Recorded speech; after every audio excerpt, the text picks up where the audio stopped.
Pengertian dan klasifikasi biaya. Biaya adalah jumlah uang yang diberikan untuk membeli barang atau jasa yang diharapkan akan bermanfaat bagi suatu perusahaan saat ini atau masa yang akan datang. Di sini biaya berbeda dengan beban. Biaya adalah pengorbanan yang masih dipakai untuk proses menghasilkan barang atau jasa, sedangkan beban adalah biaya yang sudah terjadi atau sudah habis dipakai di periode tertentu. Yang B, klasifikasi biaya berdasarkan perilakunya. Biaya dapat diklasifikasikan sebagai berikut. Yang pertama, biaya variabel. Biaya variabel adalah biaya yang jumlah totalnya berubah-ubah sebanding dengan tingkat perubahan aktivitas. Contohnya biaya bahan baku dan biaya tenaga kerja langsung, di mana sebuah perusahaan semakin tinggi tingkat produksi suatu perusahaan, maka semakin tinggi pula biaya bahan baku dan tenaga kerja langsung yang akan dibutuhkan. Yang kedua, biaya tetap atau fixed cost adalah biaya yang jumlah totalnya yang tidak terpengaruh oleh aktivitas dalam rentang waktu tertentu. Biaya ini tidak berubah meskipun tingkat produksinya naik atau turun. Contohnya itu sewa gedung atau biaya membayar gaji karyawan tetap. Yang ketiga, biaya campuran atau mixed cost adalah biaya yang memiliki biaya tetap dan biaya variabel sebagaimana komponen biaya. Contohnya itu biaya listrik, biaya air, dan telepon.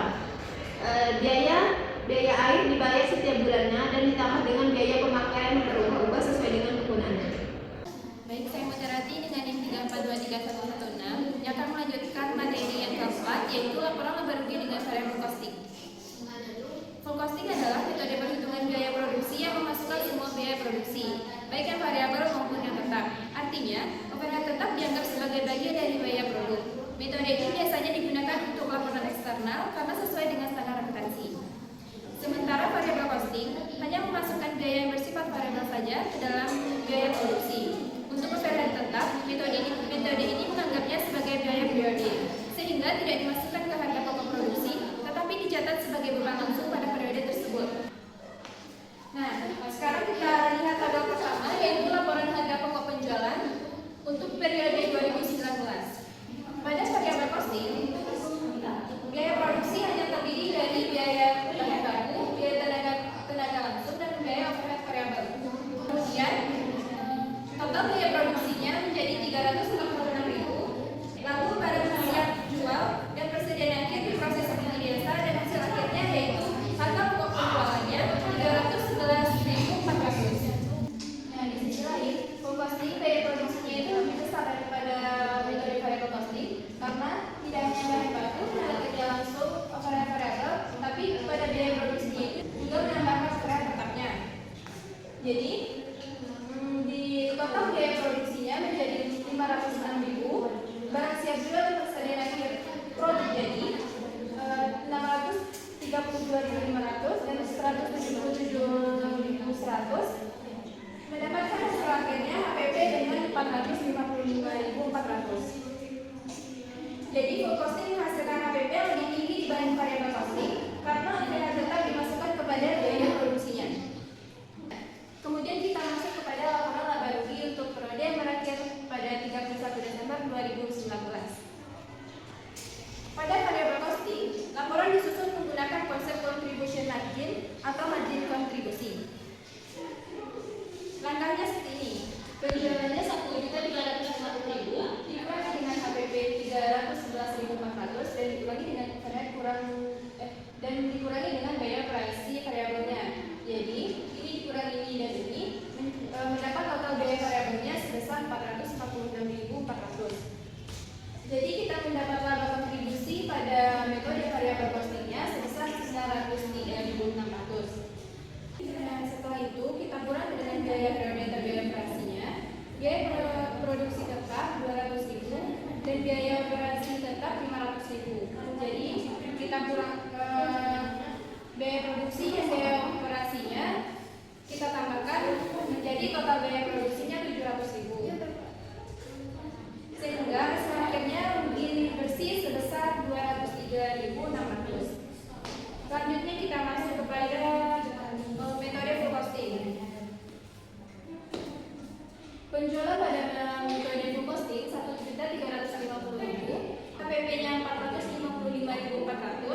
4.600. Kemudian kita kurangi dengan biaya operasi variabelnya 854.600. Kemudian dikurangi dengan biaya produksi tetapnya Rp500.000. Jadi kita totalkan total biaya produksinya yaitu Rp635.000. Kemudian kita mendapat total rugi bersihnya pada metode full costing yaitu Rp219.600. Perkenalkan, saya Siti Nata Sabila di 3431. Saya akan melanjutkan pembacaan materi yaitu hubungan produksi, penjualan, dan laba. Materi ini membahas tentang bagaimana jumlah barang yang diproduksi dan yang berhasil dijual bisa mempengaruhi laba perusahaan, khususnya jika kita melihat dari dua metode perhitungan biaya, yaitu yang pertama absorption costing atau full costing dan variable costing. Kuncinya ada pada metode memperlakukan biaya tetap. Dalam absorption costing sebagai biaya tetap dititipkan ke barang yang masuk persediaan sehingga biaya itu baru diakui saat barang terjual. Sedangkan dalam variable costing, biaya tetap langsung dibebankan semua pada periode berjalan. Tidak peduli berapa banyak barang diproduksi atau dijual. Jadi kalau perusahaan memproduksi lebih banyak daripada yang dijual, otomatis ada sebagian barang yang masih tersisa di gudang sebagai persediaan. Pada absorption costing sebagai biaya tetap yang seharusnya jadi beban periode sekarang untuk disimpan di persediaan tersebut. Artinya beban yang dicatat di laporan laba rugi jadi lebih kecil, akibatnya laba terlihat lebih besar dibanding kalau pakai variable costing. Sebaliknya, kalau perusahaan menjual lebih banyak daripada yang diproduksi, artinya sebagian barang yang dijual berasal dari persediaan lama. Dalam kondisi ini, absorption costing harus dikeluarkan biaya tetap yang dititipkan di periode sebelumnya. Hasilnya, laba dengan absorption costing terlihat lebih kecil dibandingkan laba dengan variable costing. Namun, jika jumlah barang yang diproduksi sama dengan yang dijual, maka tidak ada selisih persediaan, semua biaya tetap yang muncul langsung diakui pada periode itu juga, baik dalam absorption costing maupun variable costing. Karena itu laba yang dihasilkan dari kedua metode akan sama. Jadi perbedaan laba antar metode ini sebenarnya hanya muncul ketika ada selisih antara produksi dan penjualan. Kedua metode ini memang mengakui jumlah biaya overhead yang sama. Apabila produksi besar dari penjualan, maka laba bersih besar dari laba bersih variabel. Yang kedua, apabila produksi kecil dari penjualan, maka laba bersih absorpsi lebih kecil daripada laba bersih variabel. Yang ketiga, produksi sama dengan penjualan, maka laba bersih absorpsi sama dengan laba bersih variabel. Baiklah, saya Larissa Lavendan yang 3423-107 akan melanjutkan materi yang F, yaitu perlakuan overhead pabrik tetap pada kalkulasi biaya absorpsi. Perbedaan antara kalkulasi biaya absorpsi dan variabel terletak pada pengakuan bahan yang berhubungan dengan overhead pabrik tetap. Menurut kalkulus biaya absorpsi, overhead pabrik tetap harus dibebankan ke unit yang diproduksi.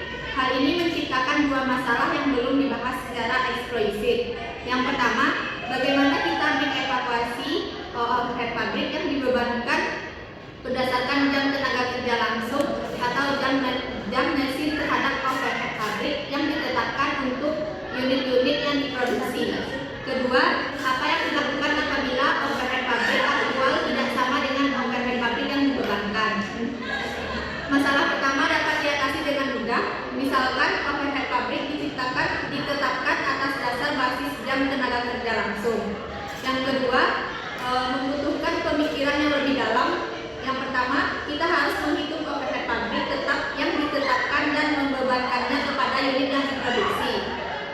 Selanjutnya, total overhead yang ditetapkan dibandingkan dengan overhead pabrik tetap aktual apabila kelebihan atau kekurangan overhead yang ditetapkan tidak material.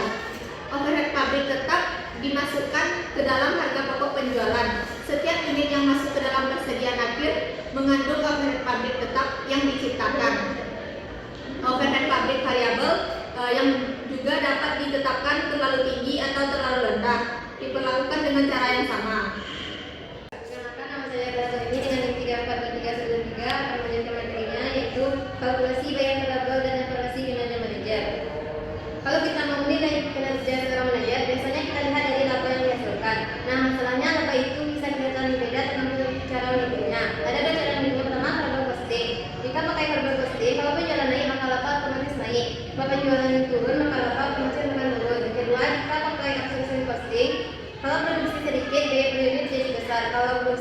dia belinya jadi kecil. Nah contohnya harga jual per unit $25, PLT per unit $10, unit terjual 5.000 tahun 2007 dan 10.000 tahun 2008. PH tetapnya $900.000.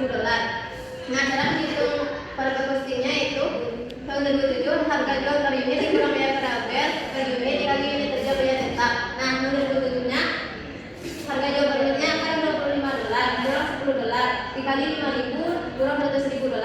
Nah $25 dikurang $10.000 yaitu $15 dikali 5.000 kali 100.000. $15.000 dikali 5.000 hasilnya $75.000 dikurang $100.000 hasilnya.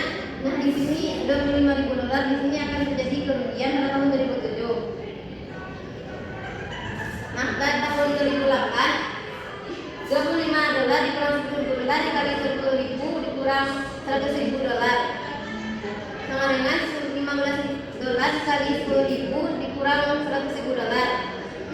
$50.000 itu adalah berapa yang dihitung pada tahun 2008. Nah jadi 2007 mengalami kerugian 25.000, namun pada 2008 mengalami laba 50.000, jadi laba naik sebesar 25.000. Selanjutnya observasi costingnya tahun 2007 pendapatannya 5.000 dikali $25.000 dengan $125. HPP-nya 5.000 dikali $20 sama dengan $100.000. Jadi kita kurangkan 125 dikurang 100.000 sama dengan $25.000 itu sebagai totalnya. Pada tahun 2008 pendapatannya 10.000 dikali $25, maka hasilnya $250.000. HPP-nya 10.000 dikali $20 sama dengan $200.000. Jadi kita kurangkan ini menjadi laba total pada tahun 2008. Nah, pada metode costing ini pada tahun 2007 kita menghasilkan laba 25.000 dan pada tahun 2008 menghasilkan laba 50.000, jadi laba naik sebesar $25.000. Baik, perkenalkan nama saya Ramadhan Safitri dengan NIM 34233131. Di sini saya akan melanjutkan materi tentang variabel costing. Di mana kenapa harus variabel costing? Nah, biasanya kalau hitung laba itu semua biaya produksi dicampur jadi satu. Itu artinya adalah metode absorpsi. Tapi di materi variabel costing ini kita pakai metode variabel costing atau kalkulasi biaya variabel. Nah, biaya variabel itu apa sih? Biaya variabel itu contohnya itu adalah biaya bahan baku, upah buruh langsung. Nah, ini biaya yang berubah. Biaya berubah kalau kita bikin produk yang lebih banyak. Biaya ini wajib masuk ke dalam HPP. Nah, yang kedua itu adalah biaya tetap. Apa sih biaya tetap itu? Contohnya itu adalah sewa mobil bulanan, gaji karyawan, ataupun gaji mandor. Nah, ini biaya yang tetap meskipun kita memproduksi 100 atau 1000 unit hal yang kita produksi. Nah, biaya ini tetap begitu. Nah, hasil dari tersebut kita dapat margin kontribusi. Nah, rumus dari margin kontribusi ini adalah penjualan dikurang dengan semua biaya variabel. Nah, ibaratnya gini, uang yang didapat dari produk yang siap dipakai buat menutupi semua biaya tetap. Kalau angkanya besar, berarti produk itu sehat. Kalau minus, berarti produk itu rugi dari sananya. Nah, kita masuk ke dalam beban tetap langsung. Beban tetap langsung itu adalah biaya tetap yang hanya ada karena segmen produk itu eksis. Contohnya gaji manajer yang khusus mengurus pabrik amplifier. Kalau perusahaan itu tidak memproduksi amplifier itu berarti perusahaan tidak mengeluarkan gaji untuk manajer tersebut. Nah, itu adalah beban tetap langsung. Yang kedua adalah beban tetap umum. Biaya tetap yang tetap ada meskipun salah satu produk dihapuskan. Biaya ini tetap meskipun kita tidak memproduksi atau salah satu produk itu tidak diproduksi. Nah, contohnya sewa gedung kantor pusat perusahaan. Logikanya gini, kalau perusahaan itu tidak memproduksi produk yang untuk dipasarkan, perusahaan itu tetap membayar sewa gedung harus tetap membayar sewa gedung tersebut. Nah, jadi setelah margin kontribusi dikurangi dengan beban tetap langsung, kita dapat margin segmen. Nah, rumus dari margin segmen ini adalah margin kontribusi dikurang beban tetap langsung segmen. Artinya apa? Kalau margin segmen ini positif, berarti produk kita itu menghasilkan laba untuk perusahaan. Berarti produk itu lanjut untuk diproduksi. Kalau margin segmen kita negatif, berarti itu merugikan perusahaan, tidak menguntungkan untuk perusahaan. Dan alangkah baiknya itu di stop untuk memproduksi produk tersebut. Jadi gunanya margin segmen itu apa sih? Jadi guna margin segmen itu penting karena dia ngasih tahu kita kalau kita hapus segmen produk ini, laba perusahaan akan berkurang sebesar berapa gitu. Sementara dia tetap umum akan harus tetap dibayar. Nah, kita masuk ke dalam laporan laba rugi. Inilah dari laporan laba rugi menggunakan metode variable costing. Nah, kita mempunyai dua produk, yaitu adalah NPG player dan DVD. Nah, dari penjualan itu adalah penjualan dari NPG player itu 400.000, sedangkan DVD sebesar 250. Jadi total aset perusahaan itu adalah 650. Nah, dikurangi dengan variabel barang terjual. NPG player itu sebesar 20.000 dan DVD 12.000, sehingga total perusahaan itu adalah 350. Nah, dikurangi juga dengan beban penjualan variabel, yaitu 20.000 untuk NPG player, DVD itu sebesar 12.000, jadi total perusahaan itu adalah 32. Nah, kita dapat margin kontribusi yang seperti yang dijelaskan tadi, itu adalah penjualan dikurangi semua biaya variabel. Jadi hasilnya adalah untuk NPG player itu sebesar 180.000 dan DVD itu sebesar 87.500, sehingga total aset perusahaan itu adalah 267.500. Nah, dikurangi dengan biaya tetap langsung. Biaya tetap langsung itu sebesar 40.000 untuk NPG player dan DVD ini sebesar 35.000. Jadi total perusahaan itu adalah 75.000. Nah, jadi hasilnya itu adalah margin segmen. Margin segmen ini itu margin kontribusi dikurangi beban tetap langsung segmen, yaitu 180.000 dikurang 40.000. Maaf teman-teman, dikurang 40.000 sama dengan hasilnya 140.000. Nah, begitu juga dengan DVD itu sebesar 52.000 dan total perusahaan jadinya adalah 92.000. Nah, beban tetap langsung seperti yang dijelaskan tadi, beban ini tetap ada walaupun kita tidak memproduksi DVD ataupun MPG player ini. Jadi beban tetap langsung kita itu adalah 120.000. Nah, sehingga hasilnya adalah 72.500. Artinya laba bersih dari perusahaan itu adalah 72.500. Kalau hasilnya minus berarti perusahaan itu adalah rugi. Nah, di sini dari laporan laba rugi ini perusahaan memperoleh laba sebesar 72.500. Begitu penjelasan dari sedikit variable costing. Perkenalkan, saya Maidati dengan NIM 34/100 akan melanjutkan materi yaitu kelebihan dan kelemahan variable costing. Yang pertama, kelebihannya yang pertama ada alat perencanaan operasi, kedua penetapan harga jual, ketiga penentuan titik impas atau peluang pokok, yang keempat alat pengendalian manajemen. Terus yang kedua ada kelemahan variable costing, itu ada kesulitan dalam pemisahan biaya tetap dan variabel. Yang kedua tidak dapat diterima untuk laporan eksternal. Yang ketiga kegolongan dan penyajian dalam laporan laba